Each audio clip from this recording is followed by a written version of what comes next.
The Parramatta Cave podcast, proudly brought to you by major sponsor Jack's Pale Ale, exclusively available at Parramatta Eels Club, Shannon Cooney from Glenmore Park Realty, BTZD Clothing, and the official media partner of the Parramatta Cave podcast, the Parramatta Times.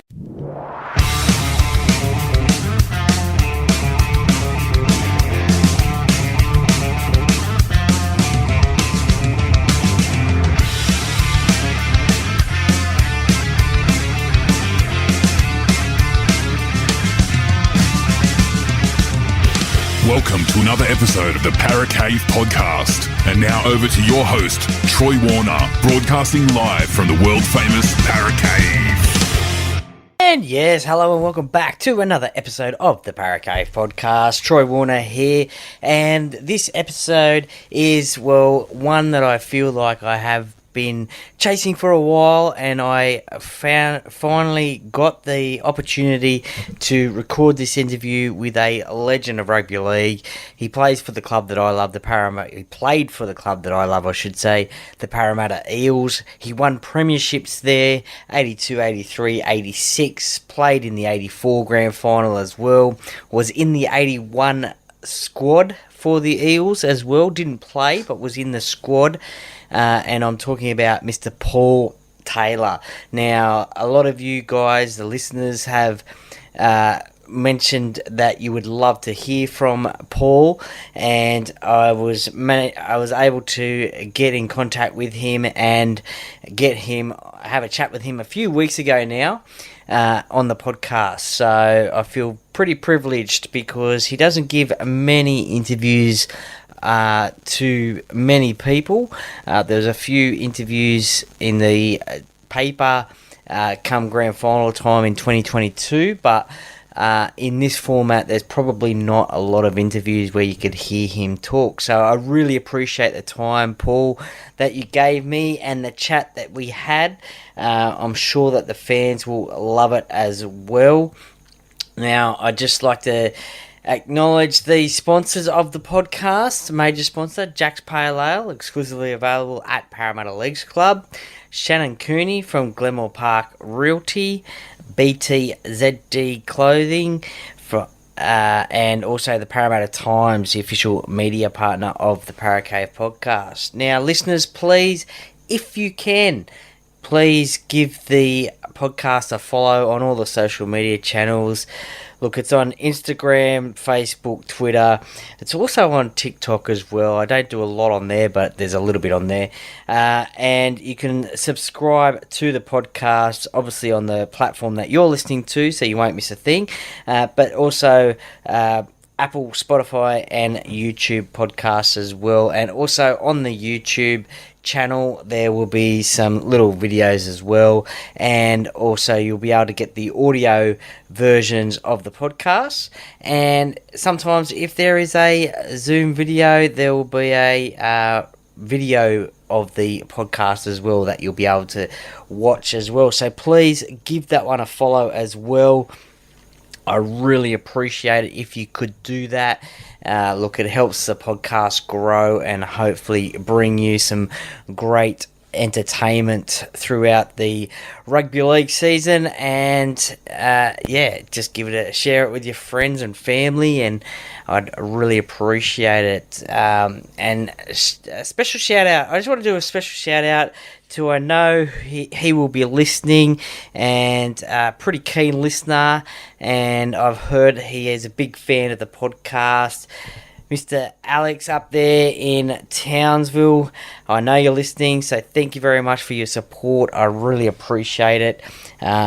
And thank you very much for listening and the kind words as well. So thank you very much for that one. Just thought I'd give you a shout out because I know it was your birthday the other day, so happy birthday. And I know that you'll be listening to this one as well. Look, so anyway, that is enough of me talking. You want to hear the interview with Paul Taylor, and look, as going from one Paul Taylor, a Parramatta Eels legend, to another legend of the Parramatta Eels, Hindy, and what he would say at this point in time. Get a beer, coffee, whatever you want. Sit back, relax, and enjoy, and let's get straight into it. And today on the Parra Cave podcast, I'm very privileged to have a player who played at the club that I love, the Parramatta Eels, won premierships there, and is a player who has many fans around the game, and also one that has been requested many times to come on the Parra Cave podcast. So I feel very privileged to have him on today. Welcome to the Parra Cave podcast, Paul Taylor. Hey mate, how you going? Good, thank you very much for joining me. Now, growing up, was rugby league always a part of your life? Yes, I grew up at a place called Sadleir Green Valley at the back of Liverpool, and Dad put us into football very young. We even had we weren't all that wealthy, but Yep. Dad bought plastic boots that, you know, they were the ankle ones, Okay, yeah. and then all the other kids had low cut ones. They were the good ones. Yeah. So we used that we cut it down to the size of their thing. So Okay. you know, I was very young when we did start playing. So and in saying that also, I just wanted to play football. It didn't matter about where or when. And there used to be a shop just down the road with grass, a park sort of thing out the front of the shops, and we used to play 10 a side. Okay, yeah. So we used to play that. So it grew from there, I suppose. Ah, nice.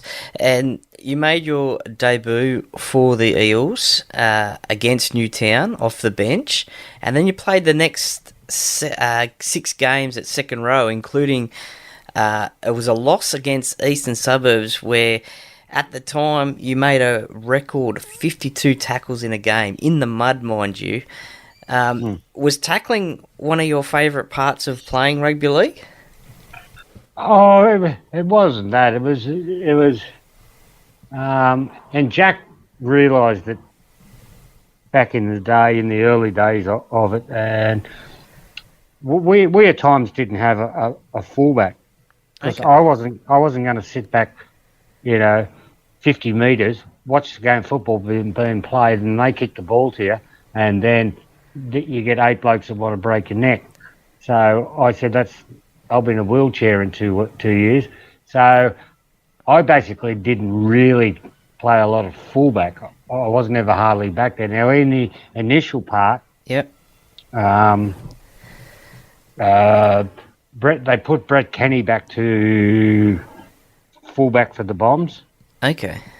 and Steve Ella also, and then I took over. But in the end, still, he'd stay back. I don't know if a lot of people know this, but he used to stay back. So when he stayed back, I'd stay in the front line, and I'd just do the tackling. And I mean, I had skills, but he'd come into the attack fresh as, because he hasn't been doing any tackling. Yeah. So I don't know if too many people know that one. No, that's for sure. It's something I didn't know, but that Rugby League week cover from that weekend is one of the most iconic pictures in rugby league history. You mentioned Jack Gibson there. What was Jack like as a coach for yourself? Many of the players that I've interviewed before say that he's the greatest coach and was like a real father figure towards his players. Well, yes, me and him become good friends initially, and I'll tell you about that in a sec. But what he did, he looked outside the box. That was his gift, I think. He tried things that. There was one game that we played. I didn't play in it, but Phil Mann was fullback, and I think it was in '81 or something. Yep. And because he was good mates with the bloke out of the green, whatever they call over in America, the gridiron. Okay, yep. So he set up a play where the whole football team went across the other side of the ground. Right now, as a defender and as being trained, you go, where the hell are they going? Yeah. All right. So they went across there, and Phil Mann took the tap. So there's huge gap. They're right across there. So what they did, they got Pricey in front, and the whole team pushed him over the. So Phil Mann's taken the tap, did a gridiron pass Wow. over to Pricey, and then they pushed him over the line. I mean, out there you'd only have the winger and the outside centre, I suppose, but it's just trying to adjust to something like that and why it was happening. So, but it worked for us. So, and as I said, Jack looked outside the box. I mean, he put me and Stumpy Stevens we're midgets, and he put us both in the back row. So it was something that Jack knew I could tackle. He knew I could do things. So could Stumpy. Not as many, but he could tackle. So he went outside the borders and did what he wanted to do, and he knew it was going to work. But the other thing too is the mastermind behind Jack too was Ron Massey. Yeah. Yep. Ron Massey was the brains. I think he's the one who when I met him before he died, he said we had to find you a hole there somewhere, and the only hole was fullback. So that's how come I played fullback. Oh, okay, yep. Yeah, well, probably a lot of people don't know that probably Ron was probably the right-hand man and the partner to Jack in coaching. Well, Jack's actually, I think, once said that you were one of his favourite players to coach. Have you got a funny sort of Jack Gibson story from over the years? Oh, we did. Well, I used to go to Jack's place. I had to go to Jack's place for a DUI problem I had. Mm-hmm. And anyway, we were just sitting there talking. Anyway, he had a football in his hand, and we're in the lounge room at his place, and he threw me the ball, and I didn't really know him that well then, but I'm going on. So I threw the ball back to him. Okay. And then he threw it to me, and then I threw it back, and so about 6 times. And Jack said to me, "Do you reckon you've ever caught the ball the same way every time I threw it there?" I said, "No." He said, "That's a gift of the ball." He said, "That's what you can do. Now, you either have a go with it. It could bounce up, it could bounce sideways, it could do whatever, but you've got to try." And I thought that, I always remember that. Yeah. So there was, and then we had the dog situation. Jack's dog, he lived at Cronulla. He lived over the water. Yep. And so we had this dog. Now, what this dog used to do is wait till people go in to make a phone call, and then the dog wouldn't let him out. He'd just stand right there growling and doing his stuff. So in the end, Jack had to put his phone number in the phone box so they could ring him and he'd come and get the dog. So anyway, he come to me one day because the dog died, the shepherd, and I said, and I was living at Matcham, which is on the Central Coast, Okay. And I bred German Shepherds. All right. But at that time I didn't have any pups, and I said, "I'll get you a pup." Anyway, get in this pup, and away we go for a while. Anyway, Ron Massey comes into training one day. He says, "The dog isn't growing." I said, "What do you mean the dog's not growing?" So it's a purebred German Shepherd. He's got, "No, it's not growing." He said, "We have to put a tissue box around the side of the house to keep the dog in. That's how small it is." Yeah. I go, "You're kidding me." So Jack's daughter was a veterinarian, and the dog died, and the reason it died was it had this disease, which means the insides of the dog grows, but the body doesn't. Oh, okay. So the dog died. So anyway, I said, "Listen, Jack, I'll go and watch. I'll go and watch. I'll go to this other breeder," and I said, "I'll go there and I'll watch them have sex together, these two shepherds, and make sure it's a good dog for you." And so that's where when he went to Cronulla, he had Taylor, he named it after me because I gave him the dog. Oh, okay. Oh, that's nice.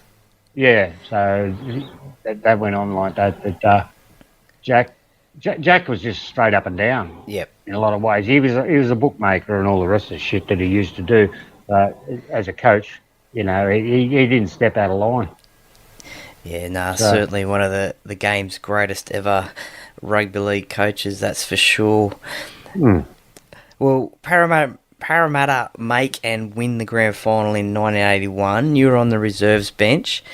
But in 82 and 83, Para go on to win the grand final again against Manly. And you were the starting fullback. Could you believe that in such a short time in your career that you'd already been a part of a grand final side and also won 2 premierships? I didn't. I never really viewed it that way. I never did. It just, all it was another game. And Okay. I say that from experience because we won 81, 82, 83. Now, I don't know if it was 84 or 85 we lost the grand final. 84 against the Right, Bulldogs. so in 84, I missed that tackle. But the reason I missed the tackle, to make a long story short, is I woke up at 12 o'clock that night before the game, and I was starving.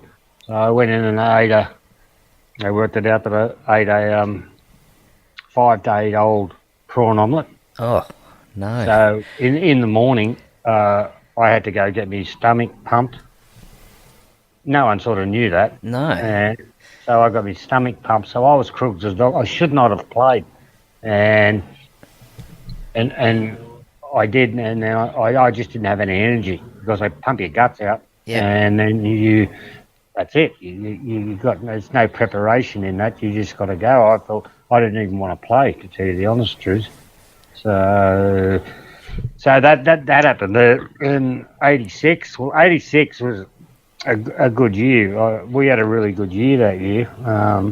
Funny part about it, I live on the Gold Coast and I've run into so many Manly blokes. Okay. Like Mike Eden, who played Parramatta, Yep. he also played Manly.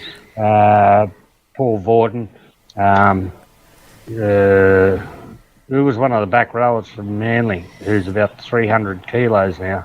No, McGrade, or whatever his name was. Paul McGrade or Paul? Yeah, I'm not too sure. Let me see if I can pull it up. Paul McCabe. Oh, McCabe. Yep, Paul McCabe. Yep. Yeah. Well, he's about 300 kilos now. Do you rub it into those blokes about 82, 83? Oh, no. Well, the funny part about it is that they both times they were, I think they were minor premiers both times. But the thing I always thought about was whilst you're playing. I mean, I remember when Manly came out in 82 or 83, that because they had the weekend off. Yep. I can't remember who the coach was, but I spoke to Paul about, and he just trained them for the weekend and all week, just flogging them to death. Okay. And when they ran on, Alan Thompson, who was the coach, the captain, he looked rat shit. He looked like he'd been on a marathon 16 times. Yeah. They looked so tired.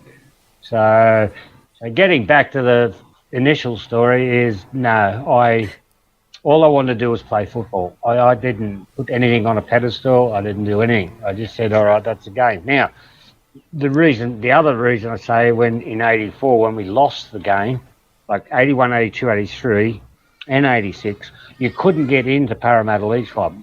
Our bus couldn't get even close to it. Yeah, All right. that's right. Yeah. In in '84 when we lost it, we went to there, and my grandmother could have walked around naked, and no one would have said anything. There was nobody in there, so it's the essence of the game, and so I never took it on board anymore. I don't care. It's just a game of football. You lose it, you lose it. You win it, you win it. Blah blah blah. But no, I never put it on a pedestal. Put it that way. Was 86 your favourite playing year of rugby league?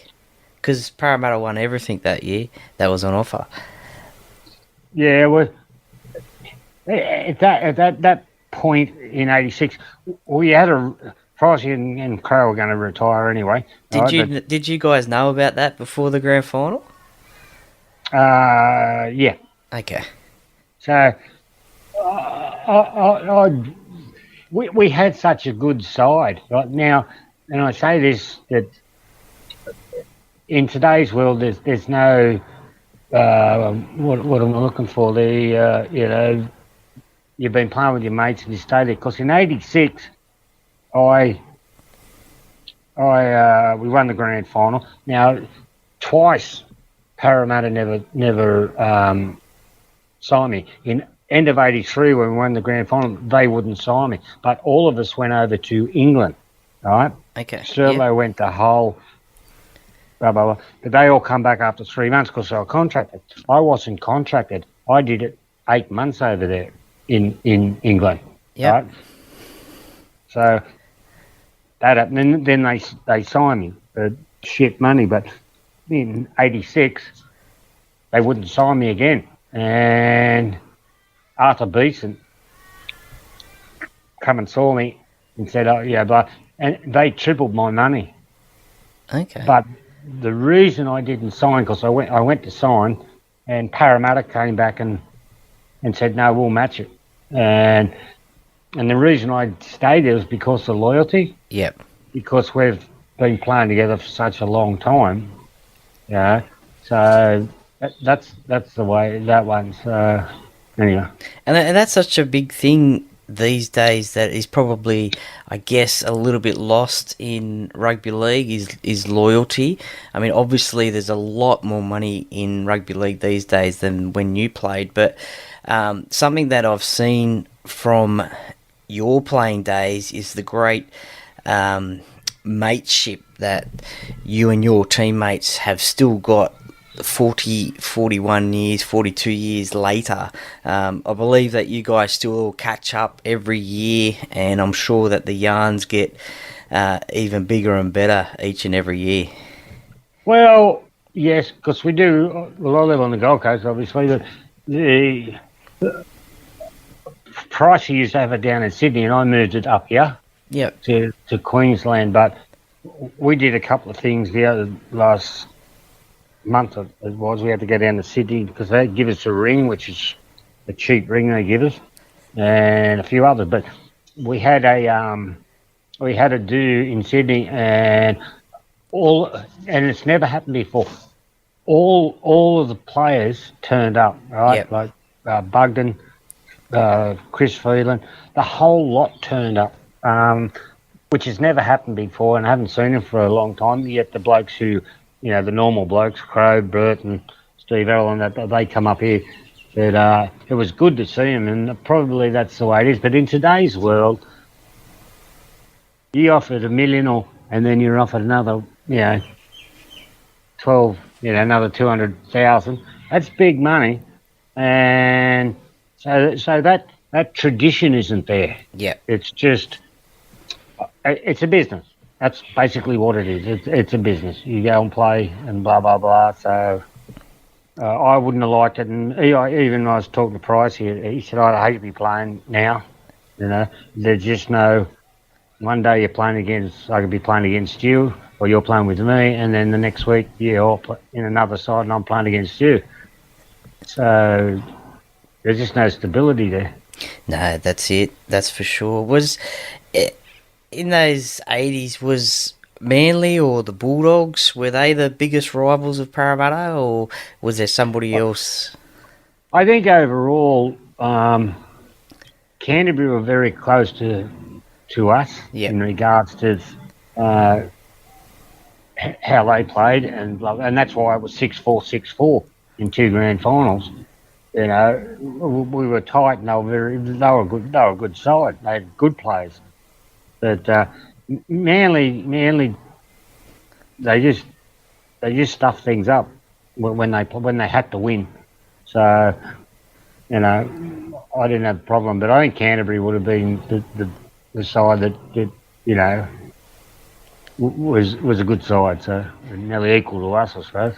Yeah, that's for sure. Well, that 86 grand final was certainly one of the toughest grand finals. There was swinging arms, high tackles, yeah, you name it. Mick Delroy got taken out by Andrew Farrar. It was certainly a tough game. I ran into Mick Delroy at this function. Yep. Now Mick Delroy, and I have to give him credit. He got smashed so many times. He was only a skinny little. You know, if there was a southerly on, he'd be blown off the football field. But he turned up. He's a big boy now. A little bit late, I suppose, for the footy, but yeah, he did well. I mean, we all did well, I suppose. Oh, nah, definitely champions. And out of that 86 grand final, Peter Sterling got the Clive Churchill medal, but he actually said that he believed that the selectors got you and him mixed up, probably because of the long blonde hair, but he believes that you should have won that award that day. How does that make you feel when you hear from one of the greats saying that? Oh, it doesn't bother me. No. You know, awards don't bother me. As I said to you, it wasn't so much the victories and all the rest. You know, you can walk off a football field and you know you played your best. That's enough for me. I don't need awards. I don't need to this, that, and the other. And you know, Sterling, he played well in that game, so good on him. What about representative honours? Were you ever disappointed that you didn't get any representative honours? I mean, being one of the best fullbacks in the game during that time. But I wasn't. I tell you, I wasn't a fullback. And the problem was, I played. Ken Arthurson lives up here. Yep. And he used to be a selector or the chairman or whatever he was, and he said you play too many positions. Okay, so it was your utility value that was probably holding you back from rep honours. Well, apparently, you know. Well, they look like unless you're on the bench. Yeah, but it didn't bother me. I did, you know, I wasn't. I didn't care, to tell you the honest truth. But I played fullback, 5'8", halfback, lock, second row, hooker, and one game Bugs went down for some unknown reason, and they pulled him across the side. And he was the open where the ball comes in. I jumped in and I was hooker, Okay. Front row. Yeah. And what was your favourite position that you played? I was always a halfback in my career, Okay. except for first grade, you know. So it's a silly sort of thing, but we did. I'll tell you a story. One day, a mate of mine owned the Cyril pub. Yep. Yeah, down in Sydney. Okay. Yep. And we went down there, and I thought, I'll go down there, and then I can get up early in the morning and do some stuff, you know, and get ready. And John Money turned up at the same time. He was our coach. Okay. And we were there at the pub, and Colleen, who's Barry's wife, says, "Would you mind being judges of a beauty contest?" I've gone, "Oh yeah, we'll do that." Anyway, so they're there. Anyway, eventually, as the night went on, I got these two twin girls started hanging around me and all the rest of it, and they wanted to go kicking in the morning. All right, so I go kicking in the morning. I only got home at 4:30, and they got there at 6. So I'm still pissed. And so anyway, the game comes up. We're playing Illawarra, and get down there, and John knows what I was doing. Yep. And, well, how I probably felt. Anyway, they went down there, and I'm waiting, I'm at fullback, and I'm just hanging around doing it. And then they kicked the ball down to me, and Mick Cronin reckons I missed it by 10 metres. I've gone. Anyway, he pulled me off at half time. He said, "No, you're gone." Yeah. So I can understand that. But anyway, just little things like that. What was John Money like as a coach? Was he, obviously, he would be different to Jack Gibson, but...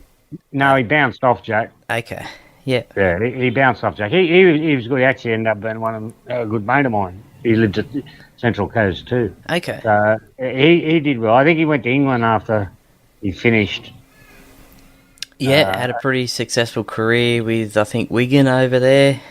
Won everything over there as well. So he I think he got taught off Jack and put his version of it into it. That, I think he took that type of thing that Jack did type of thing. So anyway. Well, he made you captain in 1988. That must have been pretty special to be the captain of the club.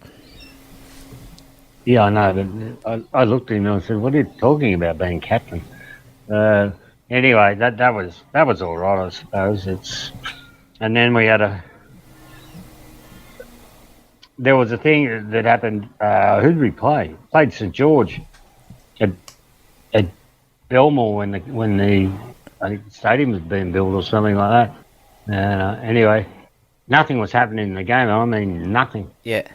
Because I was talking to Edgy about it when he was up here for the do, and so there was nothing happening. I was probably about 40 metres out, and I dropped the field goal. So we're winning 1-0. Anyway, he went off his brain at me. He said, "No, we're going to score tries. We've got to do this and we've got to do that." I go, "No, we're 1-0 in front." Anyway, we end up winning 3-2. So that 1 point won the game. Absolutely. And I told him that. He said, "Yeah, I know what you're talking about." I go, "No, doesn't matter if you can defend properly and do your stuff. If you're 1-0, you don't need anything more." No. Some of them just don't. They just think they. Anyway.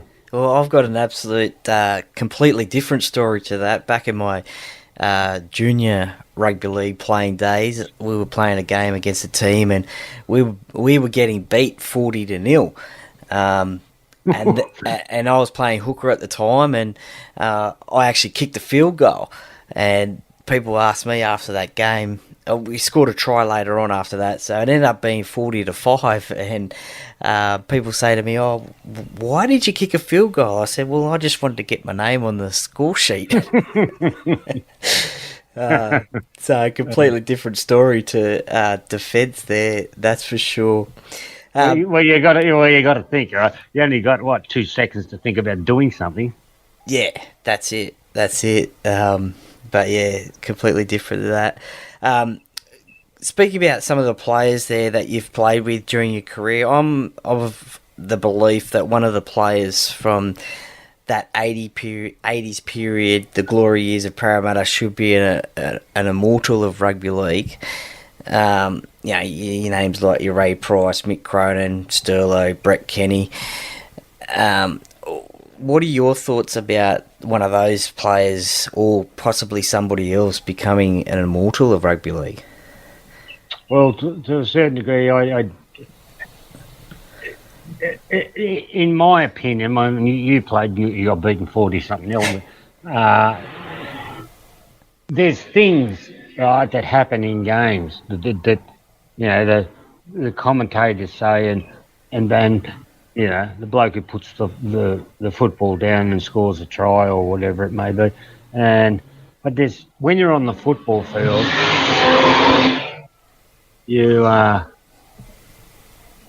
people do special things, right? And I remember them, like in the '86 grand final, right? Terry Lamb, they did a play, and anyway, Terry Lamb comes straight through the middle. Anyway, he was going to score the try. Terry Lee he's a front rower and he's slow. he dived and got him by the back of the collar and pulled him back. And add that up 200 times over 10 years to the players that have done something that didn't get recognised for. Okay, yep. Right, so, I don't know what immortal means. I know what it means, but I don't know what it means, to be immortal because of that. Or, as Ken Arthurson said, we picked this and we picked that and blah, blah, blah, So, I mean, I could have played for Australia, but I wasn't even half interested in it. So, I had... Did you get mentioned for playing for Australia? I got a thing. What happened? Where was it? I went out and did something. Oh, on that day that I got taken off playing Illawarra. All right. Yep. So I'm still pissed. Anyway, I'm sitting in the dressing room, blah blah blah, and John Quayle came in, and he knelt down in front of me, and I'm thinking, I'm gonna get fined and suspended because they know I'm pissed. Yeah. He's gone, Paul, are you interested in playing? Like, I was out till 4:00 in the morning. Are you interested in playing? We'll stand by for State of Origin. Okay, wow. And under the circumstances, you have to say, yes, Your Honour. So, yeah, that'll be fine. And he walks off. And I'm thinking, fuck, if I could have just had another 6 or 7 beers, I could have played for Australia. So it was just how that is. So I've never thought about it. Even when I was playing, I didn't think about playing for Australia. I mean, I did 3 or 4 off seasons over in England, one being 8 months. So I was quite happy doing that and playing first grade. That's a low one to do. Yeah, well, I mean, that's an amazing story there. I mean, you've probably played one of your worst games ever, and then you're on the precipice of playing for New South Wales, or getting asked to play for New South Wales. So it's quite funny there. You mentioned England there. What was your English playing career like, and how did it compare to Australian footy? Very slow. Well, put it this way. When I first arrived, because I took my brother with me, it took us 36 hours. Yeah, wow. to get to England. We had 7 different flights or something. Anyway, we get there, and they wanted me to train. I said, I can't train. I've been on a flight for 36 hours. Anyway, I played the next week, so I go into the dressing rooms and get changed, go out, play the first half, come back in, and this is for Oldham, the first one. Yep. And I come in, we're sort of all sitting around, and it's snowing outside, and next minute they bring this big kettle, huge kettle, all right, of tea, and put it down. Okay.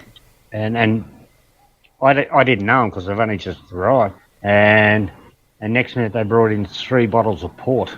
So they put the port down, and all the big front rowers, all the, second rowers, they start drinking the port. at halftime, I'm going, blah, blah, blah. And I was standing next to them, and I've gone, well, I don't know them, so I better do something. Yeah. Anyway, so I started drinking. And at halftime in a game of football. And anyway, I'm going down, you walk down, there's concrete takes you down to the football field. Yep. And I'm walking, and the port starts hitting me. Anyway, I looked at the walls, and it wasn't the players, but I assumed there's all these scrape marks on the concrete. Yeah. And I'm walking up basically down sideways because I had about 4 ports. And yeah, so that was a good experience. I enjoyed that first time. So I played that, then I played Oldham again, and then Pricey was over there, and I went to Wakefield. So that was pretty good. Yeah, no, well, certainly. I mean, you hear of stories of players of the past having a smoke at halftime, but I don't think I've ever heard anybody having a port at halftime or 4 ports at halftime. Tell me about it, But I just thought I was trying to blend in with them so we could go out there and I wouldn't have a problem. But How did you play in the second half? I can't remember it. Let's see No, if we can I find it. can't. I don't know. But these freaking front rowers they were pretty big. Yeah. And the back rows, they got more aggressive. Okay. Because the ports kicked in, so they're punching holes in everybody. And it's an experience, put it that way. Interesting. Well, unfortunately, there was a bitter end to your para career, which we won't go into unless you want to elaborate on it. But you end up at Penrith and you dislodged Royce Simmons at hooker. Yeah, Gus put me into hooker, and I played. We went down to Canberra. Yep. To play, and I got man of the match for that. And then Parramatta at the stadium, and Sterlo stepped some way, and I went that I've done 9 million tackles. Yep. And never been in that situation, and he went right, and I went that way, and that shoulder just popped out, and that was the end of it. That was I wasn't going to go ahead with it anymore, and that was it. So it's just the way it goes. So Well, I guess the sweet ending, was that Penrith won that game against Parramatta, against your old club. I don't know. I went to the hospital. Yeah, 14-2, beat the Eels. So Yeah, well, there you go. Yeah. Well, I mean, if you did end up coming back, it could have been a whole new career as well. I mean, it could have added to the premierships because, as we saw Penrith win the comp in 1991, and they obviously made the grand final in 1990. But did you know that after breaking your collarbone, that was it? You weren't going to come back from that? No, I dislocated my shoulder. Oh, okay. Yep. No, I wasn't coming back. So just the way it was. But over the years, Parramatta treated me wrong in a lot of ways. Okay. But you got to let that go, type of thing. I mean, we went to as I said, 2 functions in Sydney, and then I went to this one, and this bloke come up to me and go, "There you go, Taz." And I've gone, "Yeah, who are you?" You wouldn't even recognise him. It was Dennis Fitzgerald. Okay. And the reason they didn't sign me in '89 was because they wanted to get 2 players instead of 1 player. From what I've been told, so it's a bit on the weird side, but that's just the way it goes. Yeah. Anyway, you can only win so many grand finals, can't you? Well, this is true. I mean, some players don't even end up winning any. So. Well, that's what I've said to people. You know, I said you've got people that, and I've talked at many functions and all the rest of it. But, some players didn't even make first grade. Some people didn't even play nothing. Yeah. And I said, and then you go, and your players who played in grand finals who never won. I said, so you've got to be sort of half happy with it. Oh, definitely, 100%. After retirement, you went through some very tough times and must be difficult to talk about, but thankfully now, and for a while, you're back on your feet, and as you mentioned, you're up on the Gold Coast, and I believe you've got a landscaping business. How's that going? That's going good, except for the rain. Yeah. But just remember that story I had went on the back page or whatever it was. Wasn't all that true. Okay. So, but it's like you in regards to want a story. You want a story that someone's going to read. But this bloke kept ringing me. It wasn't you, was it? No. Yeah, and I said, well, I'll give them a story. So that's how the story came out. So part of it is true, but not all of it. Okay. Yeah. No. Anyway. Fair enough. What's the name of your business? You want to give it a plug? Oh no, I got word of mouth up here in yeah, no. Okay, no, that's okay. That's all right. All good. Do you watch much rugby league these days? I don't watch any of it. Okay. Yeah. None of it. It's just too robotic. Okay. I Yeah. tell you who I do watch though. I watch the women. Okay. You Yeah. They play what's in front of them. You know, they just battle away at whatever. They may not be as quick as the males, but you know, the blokes. It's just robotic on what they do. You know, so that's only my opinion. Right? That's only my opinion. So therefore, Yeah, no, that's all right. That's fine. That's fine. The women's game is growing and growing and growing, and as you said, it's a exciting brand of football to watch. That's for sure. Because as you said, it's completely different to the men's game. No, they just play what they play. I mean, they'll catch up in regards to money. They will because they've got a lot of different sports. You know, with the women pushing forward, and they started off fairly late, but they'll catch up with the money. They deserve to have the money. Yeah, definitely. They get the eyeballs on screens and they get the bums on seats, that's for sure, at games. And they're only ever expanding the competition. I think there was 10 teams this year. I think in a couple of years there's going to be a couple more teams. So hopefully one day... But it'd be different if it was boring and they didn't do it. But they have a go and they play. I think they play well. Yeah, definitely. There's a lot of skill in that game, in that space.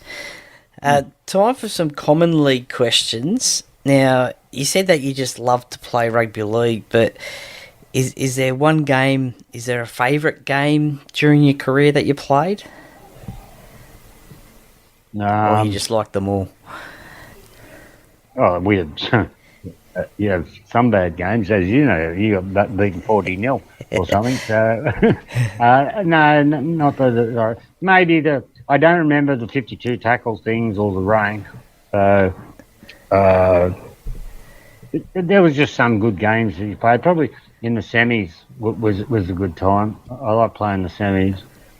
But I don't remember them. 4 years ago. Yeah. Other than your home ground, was there a favourite ground that you used to love playing at? Watsy was. Actually, I actually made friends with a few. I used to love playing at Leichhardt. Okay, yeah. That used to be a game. See, back in the day, we played, remember MCO Cup? Yep, the midweek competition. When I was coming up, I went to school at Ashcroft High School, and we had a side. We used to play on Wednesday nights. We used to be called the what do they call it? MK Shield. MK Shield. We used to be schoolboys playing before them. Yep. And then I ended up playing MK Cup, but and it was always played at Leichhardt Oval. Yeah, no, it's certainly a great ground, especially on a Sunday afternoon, sun shining, full of the crowd, and great. They always had a good crowd. Yeah, they always had a good crowd, Balmain. But yeah, I got Kerry Hemsley. There was a few others there that I got on with. So, speaking of the crowd, was there any good sledges that you heard from the crowd whilst you were playing? That you can remember at all? There was one at, where was it? Belmore. Anyway, something happened and I had to come off. And as I was walking around, I was me and my brother-in-law who was sitting up there somewhere. Anyway, this bloke just give it to me. Anyway, I dragged him across the fence. So he was going, this, that and the other and blah, blah. And I had a gutful because I don't know, I knew I was pissed off with something. Yeah. So that's the only thing that's ever happened. Who was the hardest player to tackle, in your opinion? The bloke I missed. Yeah, no. You can't answer that. I mean, you got big blokes. I was talking. I forget who I was talking. Probably Paul McCabe, but it might have been. And he asked the same question. And I said, put your leg up on the table. Yeah. And so he put his leg up on the table. And he's a big bloke. Yeah. Right? And I put my hand on his ankle. And I said, you know, this part of your body, there is no muscle. There is no size. Your ankle is your ankle. I said, that's where I tackle. Because there's no muscle. There's no height. There's no whatever. That's all I ever did. I tackled low. Which makes sense. Yep. Did you think the art of the ankle tackles, legs tackles is gone from rugby league these days? Oh no, some do it, but not all. But see, as I said, the robots are being trained to do this wrestling thing with 3 blokes. Now these 3 blokes, like my 52 tackles, apparently these blokes have been broken. I said I don't give a shit about that. I said I did it all by myself. Yeah. So 3 blokes go into a tackle, hold him up, hold the ball, and they get probably credited for a tackle each. So I can't see the point in that. Yeah. Who was the player you saw on the other side of the dressing room getting ready for a game and gave you confidence that you were going to get the win that day? Like in the next dressing room? No, in your dressing room. So you looked across and you saw him getting ready and you just thought, oh, yep, I know we're going to be right today. No. Never. No? No. I was too busy. Well, you look at that. Crow used to come in at 15 minutes before, 10 minutes before, went on the football field. Yeah, wow. There wasn't. If you want me to comment on that, I'll go. How laid back's that? Yeah, definitely. I've heard that Brett Kenny has also fallen asleep in the dressing room before a game as well. He's one of the funniest blokes on earth, Brett Kenny. He's a good mate of mine, and he's very talented. Actually, probably one of the best. So, and that's like. But he used to fuck around in the dressing room. There was no, what's he going on? So, Would he have been the prankster at Parramatta during the day? Yeah, he done unbelievable thing. Not that I remember, but yeah, no. But a good bloke, really good bloke. Champion. What about anyone do anything strange in the dressing room before a game, and you thought, oh, what's going on there? No. It was all business. Yeah. Yeah, we always did that. Now, you played with a lot of champion players, but is there ever a player that you wanted to play with, but you never got the opportunity to play? No. Blokes, I think the blokes we had was enough. You can't get any higher than that. No, that's for sure. You can't. It's impossible. We were up the top there somewhere. And we did a thing, cricket ground one stage there, and I was with Terry Lamb and Steve Mortimer. Good blokes, but they would have been good to play with. But as I said, we were up there all together. But no, we'd get changed and go and do this shit, and then go home. It's pretty simple, isn't it? And if you're down 40-0, you freaking drive home fairly quickly. Yeah, that's for sure. That's for sure. With your tail between your legs, that's for sure. The nickname Tazza, who gave it to you? I've had it since I was 4. Yeah. Is that just a simple play on your last name? Oh, I got Pricey calls me Squizzy Taylor. Yeah. Because of, I don't know, some bank robbery bloke he was or whatever. So I got that. The other got another nickname, Squizzy, and then Jobby. Yeah. Just keeps coming, but yeah. Who are your favourite players to hang around with off field at Parramatta?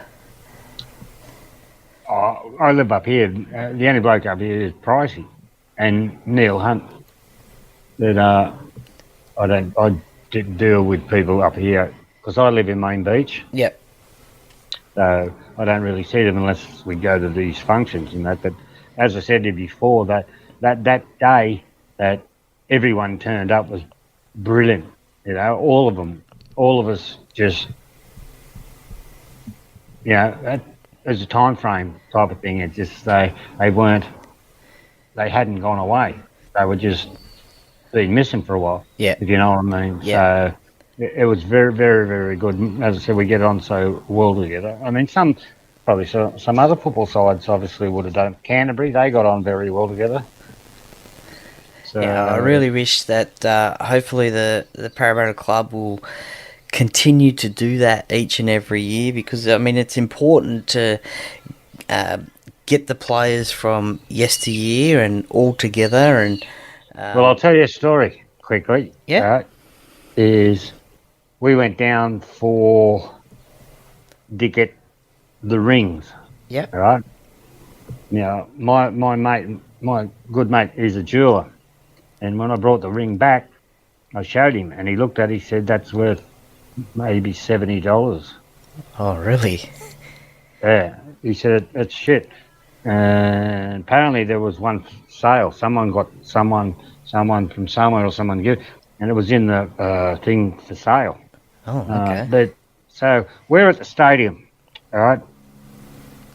I'm with my mate who's about 7 foot, ex-detective, right? So me and him having a few beers, all the blokes, and then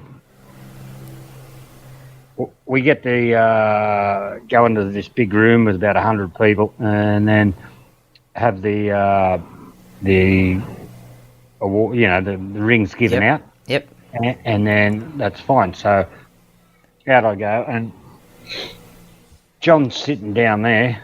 Now we've only had 2 beers, Okay. me and John, and then what they did, they moved everyone out and put them in the next room. 100 people plus us Okay. in the next room, right?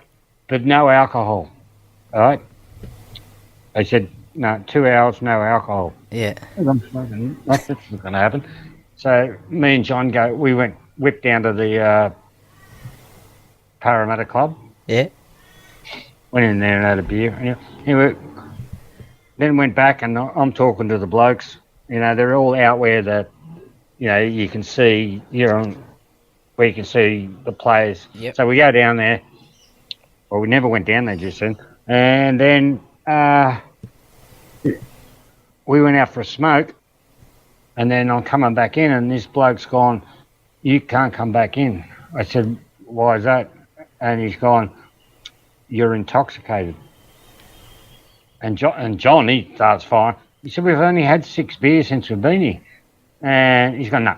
Anyway, this other security bloke come next to him. So I said, "No, you're not coming in." I said, "Well, fuck you."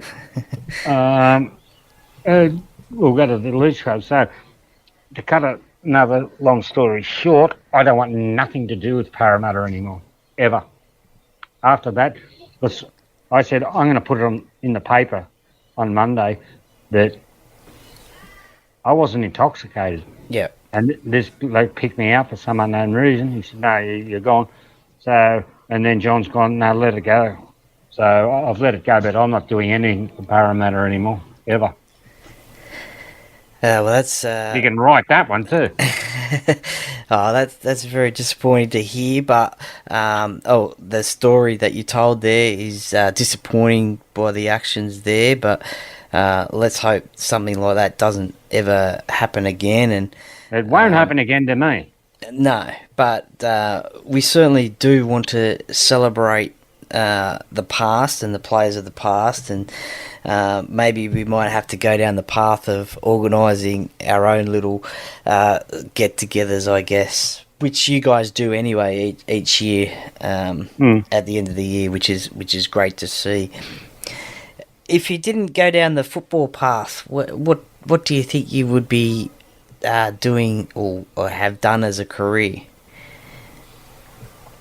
I don't know.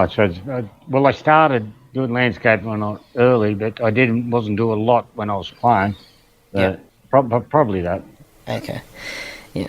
Do you have any regrets from your playing days, or would you do it all again the same way? Oh, you couldn't. There's no regrets in that. You can't have any regrets. It's impossible. Yeah. You're lucky to have won the damn thing. That's it. Well, Paul Taylor, thank you very much for joining me today on the Parrot Cave podcast. It's been great to talk to a player who played for the club I love, but also a player who has many fans out there that wanted to hear your story. I thank you for your chat and time, and if I'm ever up on the Gold Coast, I hope we can catch up to say good day. So, Paul Taylor, I and many wish you all the best in the future, and thanks again for coming on the Parrot Cave podcast. Thanks, mate. Yeah, give us a ring if you're ever up here. Will do. Thank you, Paul. All right, mate. Bye-bye.